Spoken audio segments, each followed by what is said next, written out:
tout ce qui s'est passé en Afrique ne se passe nulle part. Le continent africain est le continent encore d'aujourd'hui de tous les fantasmes et toutes les choses négatives que les gens ont envie de nous envoyer. Personne ne nous perçoit comme des êtres humains ayant droit au bonheur, ayant droit à une vie digne. On impose des choses sur les citoyens africains sans leur demander leur avis, bien sûr avec la complicité de nos dirigeants. Mais la question que moi je me pose après toutes ces années de voir tout ce qui se passe, quel est l'accord qu'il y a entre les pays et les pays africains et les pays qui nous ont colonisés pour que nos dirigeants soient dans les capacités de gérer leur pays, de construire des infrastructures, d'avoir une économie de marché qui permette aux jeunes de ne pas être dans les bateaux qui arrivent dans la Méditerranée, que les jeunes meurent. Comment est-ce qu'on crée de l'emploi? Comment est-ce qu'on investit dans nos pays? Pourquoi on n'arrive pas à le faire? Et cette question, la personne ne la pose jamais. Pourquoi est-ce que les pays francophones n'ont pas de monnaie? Moi, je ne sais pas les tenants et les aboutissants. Ça, je ne sais pas comment cette monnaie est arrivée. C'est de l'euro pur qu'on nous impose dans un pays pauvre. Moi, cette problématique de monnaie, je l'ai su.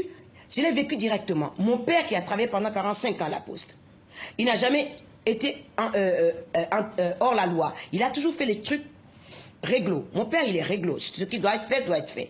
Il a sa retraite. Il y a quelques années de ça, la France a décidé de dévaluer le CFA. Et qu'est-ce qu'il arrive? Sa pension de retraités qui n'était déjà pas énorme, a été divisé en deux. Il n'avait rien à dire pour se plaindre à personne, c'était comme ça. La France a décidé de dévaluer la monnaie et vous le bouffez comme ça. C'est-à-dire qu'il y a un sentiment d'injustice qu'on ressent beaucoup en Afrique. Et moi, ma peur, je suis contre la violence. Il n'y a aucune raison, il n'y a aucun argument pour moi ne peut justifier la violence et la haine. Mais il est temps qu'il y ait un minimum de justice dans la façon de gérer les affaires.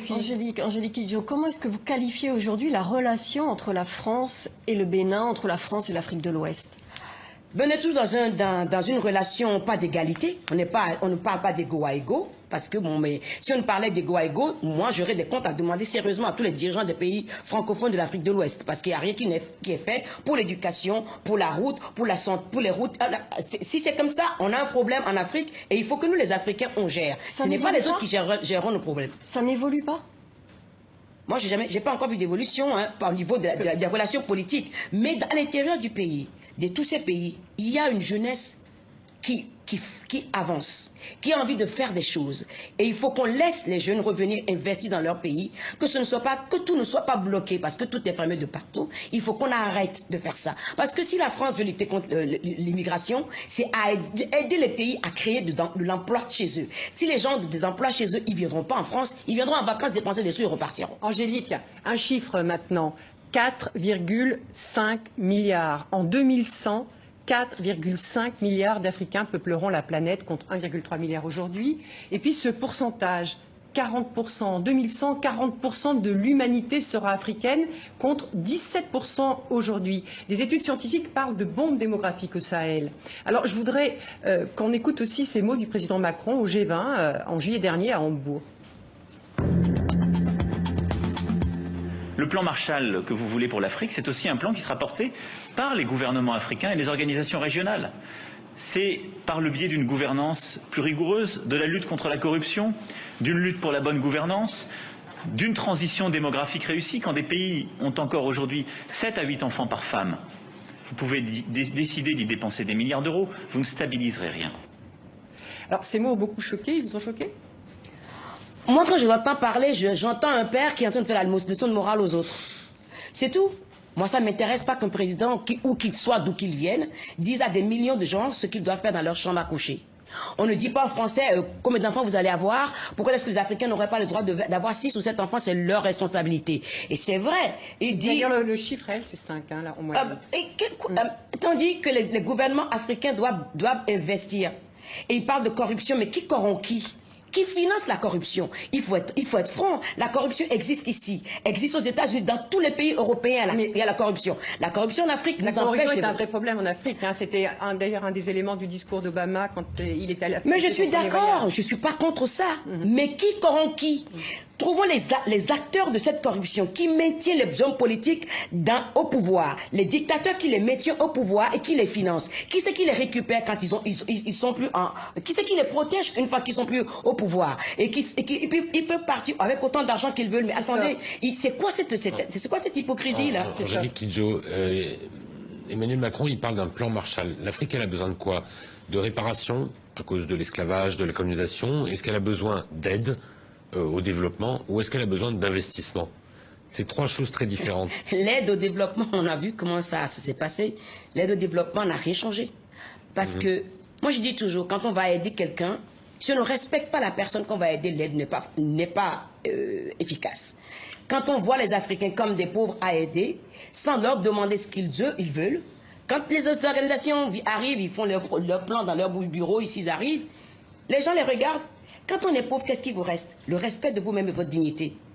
Vous pouvez avoir des milliards, si les gens ne se sentent pas concernés par le dialogue qu'on peut avoir en tant qu'être humain et comment on travaille ensemble pour trouver une solution aux problèmes que nous avons et que c'est vous qui arrivez parce que vous êtes riche, parce que vous êtes européen, vous avez le complexe de supériorité, vous voulez nous dire ce qu'on a envie de faire, ça ne marche pas et ça n'a pas marché depuis 50 ans, ça ne marchera jamais.